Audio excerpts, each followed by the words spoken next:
Ito na ngayon si Erwin. Taong 2008 nang makaramdam ng pamamanhid sa kanyang kaliwang kamay. Hanggang sa sumapit na ang taong 2012, isa-isa na ring hindi na maikilos ang iba't ibang bahagi ng katawan niya. Tanging mata at bahagyang pagbukas ng bibig ang kaya na lang niyang maigalaw.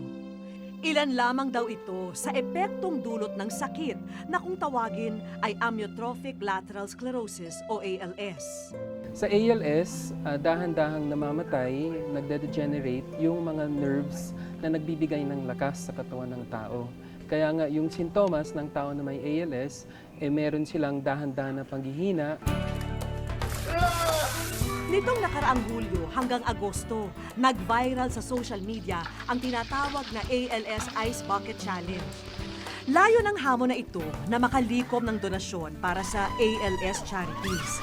At ang iba naman, nakalaan daw para sa pondo sa pagsaliksik tungkol sa sakit na ito. Pero malayo pa raw ang biyahe para matukoy talaga ang totoong lunas nito. Sana gawin niyo yan para makita ng ibang tao na lahat ng tao sa buong mundo ay nagkakaisa tayo pagdating sa mga ganyang bagay. Ang dating gitarista at black belter sa taekwondo, ngayon wala nang kakayahang kumilos nang walang tulong mula sa iba. Nawala na ang dating tikas ni Erwin. Araw-araw na ginawa ng Diyos, magkasama kami ngayon. Ang bigat dalhin na nakikita mo, nahihirapan siya. Kahit sa pagkain, pag-inom ng tubig, pagsasalita, lahat apektado. Ang hirap. Ang hirap sa isang ina. Bukod sa pamilya ni Erwin, hindi rin siya iniwan ni Chacha. Hindi matatawaran ang malasakit na ginagawa ni Chacha para sa kaibigan.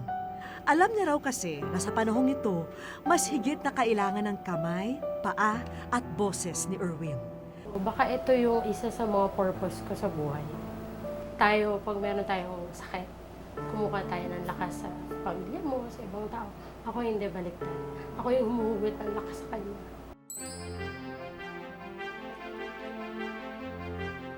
Ordinaryong araw ito para kay Erwin at narito rin, magkaramay na nag-aasikaso sa kanya sina Chacha at Nanay Edna.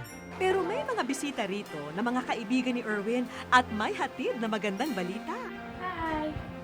Nandito kami today because, yun nga, super inspired kami by everything that's been happening. And I made a light page and like a fundraiser on Facebook. Kahit hindi kilala, na nagbe-message na how do we help him? Ang galing naman niya. So, isa na doon sa mga nag-message sa akin, yung GMA na news team na wish ko lang. Labis din ang pasasalamat ni Nanay Edna sa buhos ng pagmamahal para sa kanyang anak. Dahil marami nagmamahal sa anak ko, hindi kami nag-iisa. Nagpapasalamat ako sa inyong lahat. Galing ka na, no? Galing na yan. Gagaling na yan. Magaling na. Magaling na yan. Magaling na. Patunay lamang daw nito ang dami ng mga taong nabigyan ng inspirasyon ni Erwin noon at maging ngayon. Siya yung lagi naming kuya na lagi yung nakikinig kahit anong, alam mo yun, kahit napakawalang kwenta. Nung sasabihin, lagi siyang nakikinig.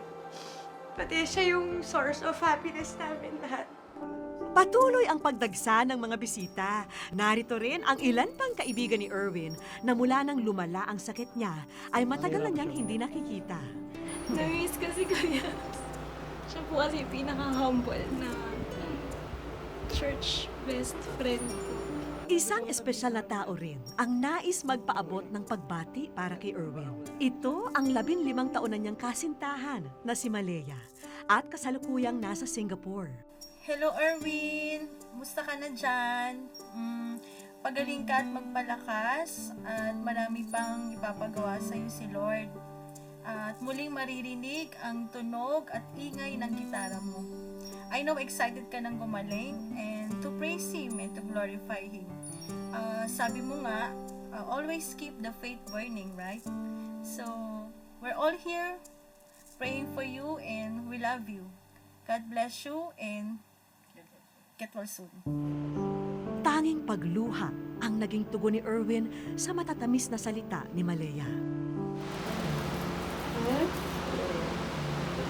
Na-miss mo lang.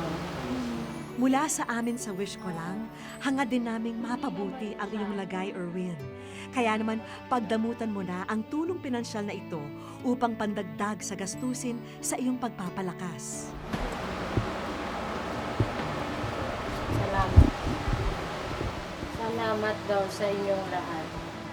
Personal ding nangolekta ang mga kaibigan ni Erwin ng pondo upang ibigay ito sa kanya. Meron kaming konting gift na sana makatulong for the medication, kasi kuya lahat ng nagbigay at yung comment nila, nakaka-inspire naman si Erwin. Sa gitna ng pakikipaglaban ni Erwin sa malubhang karamdaman, naniniwala siya na instrumento ang kanyang kalagayan upang magsilbing halimbawa sa kanyang kapwa. Pumayag ka Ngayon, ngayon kasi gusto. gusto mo magbigay inspirasyon sa mga tao. Kung nag-iisa